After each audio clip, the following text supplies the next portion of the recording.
Tremors is a movie about obnoxious parasites that pop out of nowhere to wreck your life and leave you homeless. Coincidentally, that's also every country song about dating a southern girl. I'm Bobby Reelz from the movie Crashers, and this is How to Beat the Giant Home-Wrecking Worms from Tremors with skunk-drunk Uncle Logic. The movie opens with Kevin Bacon 1.0 taking a majestic cliff drain like he's auditioning for a Marlboro commercial about bladder health. His older sidekick, Earl, wakes up looking like a tax refund that never came, and they immediately fall into deep depression about being handymen because they didn't know that fixing toilets in the desert would be the only job AI doesn't wipe out 30 years later. So they start psyching themselves up to finally leave Perfection, Nevada. A town so dead, people from Detroit detour here to feel middle class. But the second Mr. Bacon hears there's a new grad student in town, he guns it like the notification said, hot singles in your area. But when young Bacon meets Rhonda, he writes her off as an uggo for wearing sunscreen. Because in 1990, getting cancer was considered cool. She tells him her equipment's spiking hard, the ground's throwing off weird vibrations, and asks if they know anything about that. But Bacon Boy and his partner just shrug and bounce like two men allergic to foreshadowing. Back in town, the intrepid heroes say their final goodbyes to a handful of locals.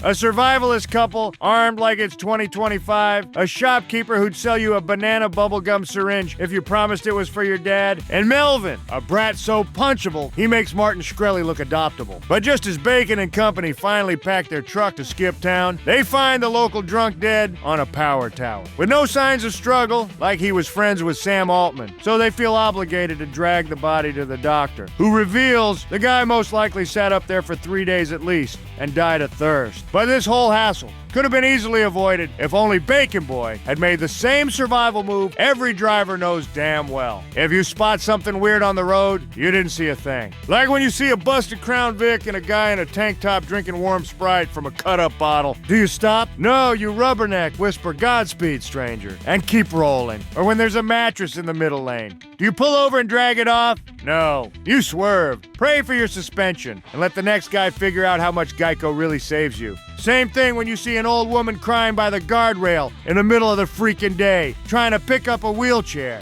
Do you abandon your plans for her? No. You roll down the window, yell, "Nice try, Skinwalker," and gun it. So, when the handyman saw a guy immobilized on a power tower, they should have done the same thing I did when I forgot my wife at the gas station once. Keep driving to Reno. Fresh off dragging a corpse to the doctor, Kevin Bacon and Handyman 2 gas it out of town again. But the desert has other plans. They roll up on a sheep farm where the sheep were converted straight to shawarma, and the farmer started doing underground stand-up. They freak out and infer there must be a killer on the loose. So they warn a couple of road workers nearby about their theory, but the guys laugh it off because nothing scares a man in a hard hat except an honest day's work. Then one guy fires up the jackhammer, and the ground actually screams back, which, if you're wondering, is the exact moment they usually call it a day. But his drill gets dragged across the desert like luggage on Spirit Airlines. Meanwhile, Bacon and his +1 hit the gas and book it to the next town for help. But the road out is physically sealed with a brand new rock slide, which is suspicious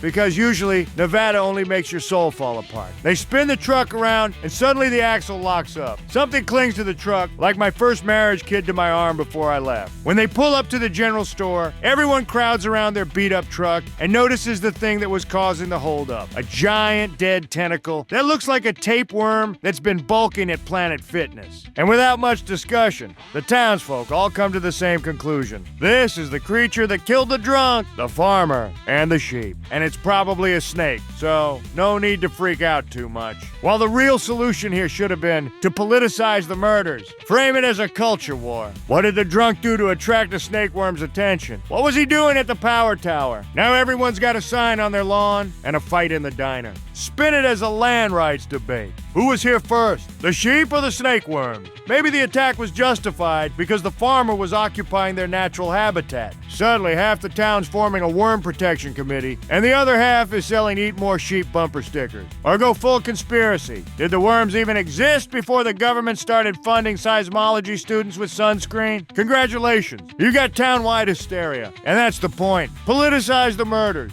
And instead of shrugging it off as just a snake, everyone's rattled enough to take it seriously, which is exactly what this town needed. That night, the town doctor and his wife head out to check the stars and their generator. But the generator disappears, and then something sucks their whole car under. Nevada's idea of valet parking. Just like that, perfection loses its only doctor, which technically counts as the town's first healthcare reform. Back in town, the residents figure out how to solve the blocked road problem and decide someone's got to make it to the next town on horseback. Naturally, they pick Kevin Bacon and Handyman too, because nothing says survival plan like sending your plumbers to do paramedic work. The duo gallops to find help but gets ambushed. The ground erupts. A shovel-faced dirt missile bursts out, and the horses don't stand a chance. Bacon and partner run for their lives across the Nevada desert like they just heard Oppenheimer got depressed over another commie chick and started playing beer pong with the red button. But the monster slams itself headfirst into a concrete wall and dies like America's dumbest Kool-Aid man. That's when Rhonda, the sunscreen scientist, finally shows up and offers what every nosy neighbor dreams of when they see an ambulance: to examine the corpse. She has no idea what that thing is, but according to her geosensors, there are 3 more of these Earth sausages in the valley. But before they can come up with a plan, another subway churro surfaces and corners the trio on a boulder. Now they're stranded on a rock in the middle of nowhere, with a giant sandworm circling like a foreign lobbyist around a congressman who ran on America First. So they decide to pole vault between rocks to the truck like they're training for the world's saddest Olympics.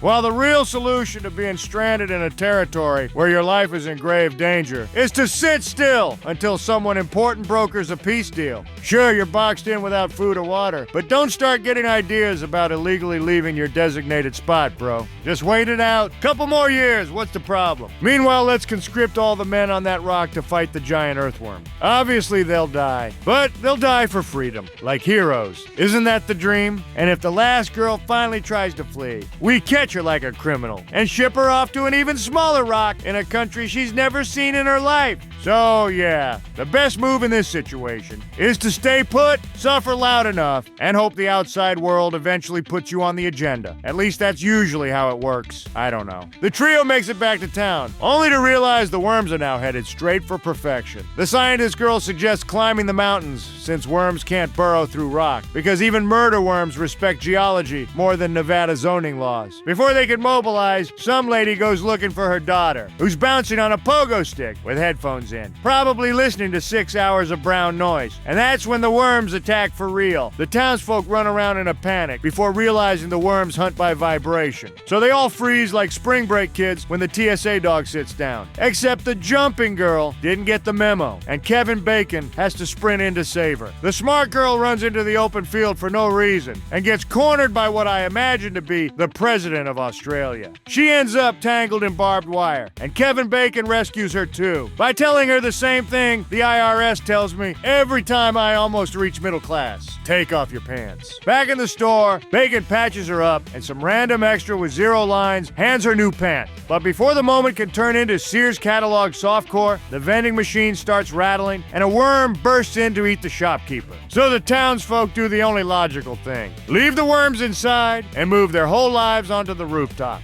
But the smarter way to deal with squatters illegally occupying your property is to turn the law against them. Step 1, don't confront them directly. If a 30-foot dirt snake moves into your house, legally speaking, it now owns the house. It's called subterranean tenant rights. Look it up. Step 2, verify vacancy. Call the cops and use the worm's inability to speak human as proof to log a no persons on premises report. Step 3, file an eviction. 2 copies couriered, 1 nailed to the door, 1 slid under whatever it calls a mantle. Step 4, barricade the room the worms are in and board up the windows. Then wait, give it a few hours. Eventually, the squatter worm loses patience, starts making noise, peeks out, or literally begs you to let it out. That's your moment. Step 5, call the cops back and remind them of their previous no persons inside report. Now that something's clearly inside, they can finally arrest it for trespassing. That's the law, baby. Back from the useless patrol, Doomsday Barbie and Camo Ken return to their compound. But suddenly they notice the town townsfolk suspiciously idling on rooftops, which they find weird because the town's annual JFK motorcade reenactment isn't until November. They radio Kevin Bacon and his sidekick for intel, and Bacon basically tells them, get on the roof before Nevada soil reclaims you. But before they can follow instructions, a vacuum nozzle dirt torpedo decides to Airbnb their basement and crashes straight through the wall. So Doomsday Barbie and Camo Ken do what they promised each other the day they first kissed under a mistletoe. Unload an arsenal that could reinvade Fallujah. Rifles, shotguns, handguns, grenades, an elephant gun. It's less a gunfight than a Second Amendment fireworks show. The worm finally keels over after getting hit with more lead than a 1950s paint factory. The townsfolk cheer, but the celebration is short-lived because the surviving worms suddenly get smarter and angrier, prowling the town and testing the foundations of houses, trying to bring Kevin Bacon's two-hess down with the whole damn building. All because if Bacon and partner were getting smarter too, they'd stop swinging shovels and start selling perfection home insurance. You crank out glossy brochures promising full protection against acts of subterranean aggression. Premiums are due up front, naturally, and every policy comes with a shiny logo sticker for the window. The actual coverage, still under review. Then the first house collapses, and everyone expects a payout. But that's when the fine print kicks in. Worm damage counts as an act of God, and acts of God are specifically excluded, right alongside floods, fires, tremors, and basically anything else that might actually happen. And if some sneaky townie does find a loophole to get paid, just pause your insurance for seasonal restructuring and wait until he gets fully eaten. Don't worry about the bad rap. Surprisingly, it will only prompt more people to sign up. Out of ideas and running on Slim Jims, the townsfolk cook up one last plan. Hitch everybody to a bulldozer trailer and just roll out of perfection like it's a food stamp Disney ride. The useless guy fires up a tractor as bait. Bacon does a 40-yard dash that would get him drafted by the Raiders, and somehow the convoy actually starts moving. But the worms have been grinding their SAT prep. They dig a massive sinkhole, swallow the bulldozer whole, and suddenly the escape plan has the same lifespan as a Craigslist pacemaker. Everyone scrambles back to the rocks, this time lugging jury-rigged boomstick in case the deadly worms don't respond to severe economic sanctions. The first bomb works like a charm. One worm takes the bait and gets vaporized. But the last dirt torpedo is the valedictorian of the bunch. It spits the bomb right back, and now the townsfolk are out of tricks, out of ammo, and basically just one bad vibration away from being Lunchables. So Bacon goes full cowboy. He sprints across the desert, lures the beast at full speed, and intends to leap aside at the last second, letting the worm rocket off the cliff like it's auditioning for Thelma and Louise 2. Now, from their gastroenterologist perspective, well, the best way to deal with a smart worm is exactly how we deal with smart humans. Create a system where it's constantly advertised that thinking outside the box is encouraged. But in reality, the moment a worm actually challenges the established norms, you severely punish it. Then, spotlight the obedient worms. Hand out trophies for most reliable tunnel. Celebrate the ones who never ask questions, and plaster mediocrity on the front page. Nothing kills the smart one faster than watching every yes worm get a medal. Crash the smart worm's dreams. Make it impossible to work on its passion project without the means to stay alive. Offer only jobs that are underpaid, humiliating, and emotionally draining. The kind that leave it no energy or will to live after clocking out. So yeah, no dynamite, no cowboy stunt, just a slow death by conformity. Subscribe!